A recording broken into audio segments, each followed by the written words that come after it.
Morning all of you. आज हम करेंगे लोक प्रशासन का विकास, इवोल्यूशन ऑफ पब्लिक एडमिनिस्ट्रेशन की लोक प्रशासन का विकास किस किस प्रकार से हुआ। मुख्य रूप से इसको दो भागों में बांटा गया है, प्राचीन काल में लोक प्रशासन का विकास तथा आधुनिक काल में लोक प्रशासन का विकास। मुख्य रूप से आधुनिक काल का पढ़ा जाता है, लेकिन प्राचीन काल में भी लोक प्रशासन तो था किसी न किसी भी रूप में, क्योंकि जो लोक प्रशासन है उतना ही पुराना है जितनी ही मानव सभ्यता, क्योंकि एक प्रशासन है वो शुरू से ही है किसी न किसी भी रूप में। जैसे कौटिल्य के अर्थशास्त्र है, उसमें मौर्य काल के प्रशासन के बारे में लिखा गया है। अर्थशास्त्र है प्रशासनिक कला पर लिखित पुस्तक है, जिसमें राजा के कार्यों के बारे में, उसके कर्मचारियों के बारे में विस्तार से वर्णन किया गया है। सिंधु घाटी की सभ्यता थी, सबसे प्राचीन सभ्यता मानी गई है, वह भी एक व्यवस्थित थी। उस समय भी क्या था, प्रशासन था। इसी प्रकार जो चीन की सभ्यता है, उससे पता चलता है कि किस प्रकार उस टाइम प्रतियोगिता परीक्षाएं होती थी और कर्मचारियों की भर्ती की जाती थी। कहने का मतलब है कि जो लोक प्रशासन है उसका विकास बहुत ही प्राचीन काल से लोक प्रशासन का उद्भव हुआ है, लेकिन इसका व्यवस्थित रूप से वर्णन नहीं मिलता है क्योंकि इतने सोर्स नहीं थे। व्यवस्थित रूप से इसका वर्णन है जो आधुनिक जो लोक प्रशासन का काल है उसमें मिलता है।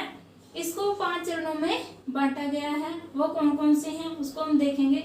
सबसे जो प्रथम चरण है राजनीतिक प्रशासन द्विविभाजन, 1887 से 1926 तक इसका काल माना जाता है। पॉलिटिक्स एडमिनिस्ट्रेशन डिक्टोनोमी, इसका मतलब क्या है कि उस समय राजनीति और प्रशासन को क्या है अलग अलग माना जाता था। वुड्रो विल्सन 1887 में वुड्रो विल्सन ने एक लेख लिखा था स्टडी ऑफ एडमिनिस्ट्रेशन, और वुड्रो विल्सन को क्या है लोक प्रशासन का पिता माना जाता है या लोक प्रशासन का जनक माना जाता है। इस लेख में स्टडी ऑफ एडमिनिस्ट्रेशन में इन्होंने इस बात की पुष्टि की है कि जो लोक प्रशासन और राजनीतिक दोनों क्या है अलग अलग हैं। राजनीतिक अलग है और लोक प्रशासन अलग है, ये दोनों एक विषय नहीं है। और 1900 में फ्रैंक गुडराउ ने भी अपनी रचना पॉलिटिक्स एंड एडमिनिस्ट्रेशन में क्या है इसकी मतलब व्याख्या की थी। उन्होंने भी यही कहा था कि ये दोनों क्या है अलग अलग हैं। और 1926 में एल.डी. वाइट ने अपनी पुस्तक introduction to the study of politic administration, study of public administration में भी क्या है यही बात कही है कि जो राजनीति है उसका कार्य क्या है नीतियों का निर्माण करना है, और जो प्रशासन है उसका कार्य क्या है नीतियों को लागू करना है। ये दोनों अलग अलग हैं, एक नहीं है। कहने का मतलब है कि जो प्रथम चरण है राजनीतिक प्रशासन द्विविभाजन के साथ शुरू हुआ था, और इसमें कहा गया है कि जो राजनीति और प्रशासन है दोनों क्या है अलग अलग हैं। इसमें की जो महत्वपूर्ण रचनाएं हैं ये 1887 में वुड्रो विल्सन की स्टडी ऑफ एडमिनिस्ट्रेशन, 1900 में फ्रैंक गुडराउ की पॉलिटिक्स एंड एडमिनिस्ट्रेशन, और 1926 में एल.डी. वाइट की introduction to the study of public administration. ये तीनों महत्वपूर्ण हो जाते हैं कि उस काल में कौन कौन सी रचनाएं लिखी गई। द्वितीय चरण है प्रशासन के सिद्धांत। जो दूसरा चरण था 1927 से 1937 तक था प्रिंसिपल ऑफ एडमिनिस्ट्रेशन। इसमें क्या है, इसमें माना जाने लगा कि जो प्रशासन के भी कुछ सिद्धांत होते हैं, कुछ थ्योरी होती है, प्रिंसिपल होते हैं, यदि उनको लागू किया जाए तो क्या है प्रशासन एक हद तक क्या है सफल हो सकता है। इस चरण का उदय क्या है विलोबी की पुस्तक प्रिंसिपल ऑफ पब्लिक एडमिनिस्ट्रेशन के साथ शुरू हुआ। मूने और रेले की ऑनवर्ड इंडस्ट्री 1931, जो ये पुस्तक लिखी गई है इनमें क्या थे, इनमें प्रशासन के सिद्धांत थे कि कौन कौन से प्रशासन के सिद्धांत होते हैं। जैसे उत्तरदायित्व का सिद्धांत है, कार्य का सिद्धांत है, संगठन का सिद्धांत है। इन्होंने अपने अलग अलग सिद्धांत दिए। कहने का मतलब है कि लोक प्रशासन को साइंस माना जाने लगा, और इसके सिद्धांत है यदि इनको लागू किया जाएगा तो क्या है प्रशासन सफल होगा। एम.पी. फॉलेट की क्रिएटिव एक्सपीरियंस 1924 में लिखी गई। उर्विक और गुलिक की paper on the science of public administration 1937। कहने का मतलब है कि इस चरण में प्रशासन के सिद्धांतों पर बल दिया गया।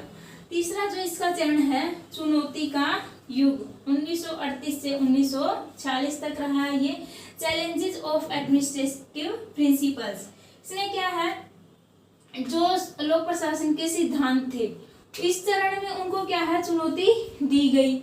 इनका मानना था कि जो लोक प्रशासन के सिद्धांत हैं कि सिद्धांत होते ही नहीं, लोक प्रशासन के सिद्धांत नहीं है। चेस्टर बर्नार्ड की पुस्तक थी फंक्शन ऑफ एग्जीक्यूटिव, बहुत इंपॉर्टेंट पुस्तक है ये, 1938 में प्रकाशित हुई।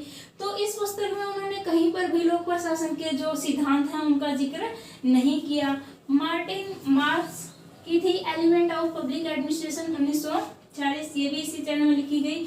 हर्बर्ट साइमन की एडमिनिस्ट्रेटिव बिहेवियर 1947, बहुत ही इंपॉर्टेंट पुस्तक है। और जो हर्बर्ट साइमन थे उन्होंने जो लोक प्रशासन के सिद्धांत हैं उनको क्या कहा है, कहावतें कहा। ये बहुत इंपॉर्टेंट हो जाता है कि किसने लोक प्रशासन के सिद्धांतों को कहावतें कहा है, हर्बर्ट साइमन ने। उन्होंने माना कि जो सिद्धांत होते ही नहीं, जो नीति निर्माण ही क्या है, लोक प्रशासन है। उन्होंने इस बात पर बल दिया था। ड्वाइट वाल्डो की एडमिनिस्ट्रेटिव स्टेट 1948 में प्रकाशित हुई। और रॉबर्ट डहल की the science of public administration 3 problem 1947, इसमें क्या कहा था रॉबर्ट डहल, ये भी बहुत इंपॉर्टेंट पुस्तक है रॉबर्ट डहल की, 1947 में प्रकाशित हुई। इसमें उन्होंने कहा था कि जो लोक प्रशासन है वो क्या है, साइंस नहीं है, क्योंकि उसकी 3 प्रॉब्लम उन्होंने बताई थी कि जो लोक प्रशासन है मूल्य युक्त होता है और जो साइंस होता है मूल्य मुक्त होता है, और एक जो व्यक्ति का जो बिहेव होता है वो बदलता रहता है, और साइंस में जो भी चीज होगी वो बदलेगी नहीं। इसमें उन्होंने 3 चीजें बताई थी कि लोक प्रशासन को क्या है, साइंस नहीं माना जा सकता। जो तीसरा युग था चुनौती का, या इसको संकट काल भी कहा जा सकता है, नहीं चुनौती का युग था ये। इसमें क्या था, जो ये सिद्धांत थे उनको चुनौती दी गई थी इस काल में मुख्य रूप से। उसके बाद है चतुर्थ चरण अंतर अनुशासनात्मक अध्ययन, 1947 से 1970 तक ये काल रहा है। इंटरडिसिप्लिनरी स्टडी मतलब अंतर अनुशासनात्मक अध्ययन पर बल दिया गया।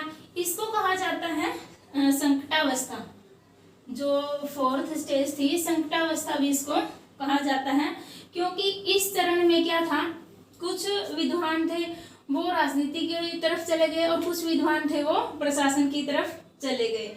इस चरण के विकास में ड्वाइट वाल्डो और रिक्स का महत्वपूर्ण योगदान रहा है। रिक्स ने इकोलॉजी का अध्ययन किया, मतलब पर्यावरण का उसने अध्ययन किया था, और जो लोक प्रशासन का तुलनात्मक अध्ययन भी किया था। विभिन्न जो प्रशासनिक व्यवस्थाएं थी विकासशील देशों की, उनका तुलनात्मक अध्ययन किया था। प्रवेशीय उपागम पर बल दिया था किसने, रिक्स ने। और विकास प्रशासन का जो अवधारणा थी उसका उदय भी इसी चरण में हुआ था। नवीन लोक प्रशासन का उदय इसी चरण में हुआ था। नवीन लोक प्रशासन का उदय इसी चरण में हुआ था, लेकिन इसका विकास क्या है, अगले चरण में हुआ था। कहने का मतलब है जो चतुर्थ चरण था अंतर अनुशासनात्मक अध्ययन पर बल दिया जाने लगा, और ये इसका काल था 1947 से 1970 तक था। उसके बाद है लास्ट चरण है पंचम चरण नवीन लोक प्रशासन 1971 से जो अब तक का काल है नवीन लोक प्रशासन इसको कहेंगे। इसमें क्या था, जो राजनीतिक प्रशासन द्विभाजन को पूरी तरह से नकारा गया। जो प्रथम चरण था कि राजनीति और प्रशासन है क्या है, अलग अलग हैं, इन दोनों को क्या है इसमें पूरी तरह से नकार दिया गया था, क्योंकि क्या है राजनीति और प्रशासन क्या है अलग अलग नहीं है, क्योंकि राजनीति के द्वारा नीतियों का निर्माण किया जाता है और प्रशासन के द्वारा उन नीतियों को लागू किया जा सकता है। तो किसी भी रूप में क्या है एक दूसरे से अलग नहीं हो सकते। लोक नीति विश्लेषण मतलब इस चरण में क्या है लोक नीति पर ध्यान दिया गया। जो भी नीतियां बनाई गई पहले की तरह नहीं थी, कल्याणकारी राज्य की अवधारणा का इसमें जन्म हो चुका था। लोक नीति विश्लेषण पर विशेष बल दिया गया। प्रशासनिक व्यवस्थाओं का तुलनात्मक अध्ययन किया गया।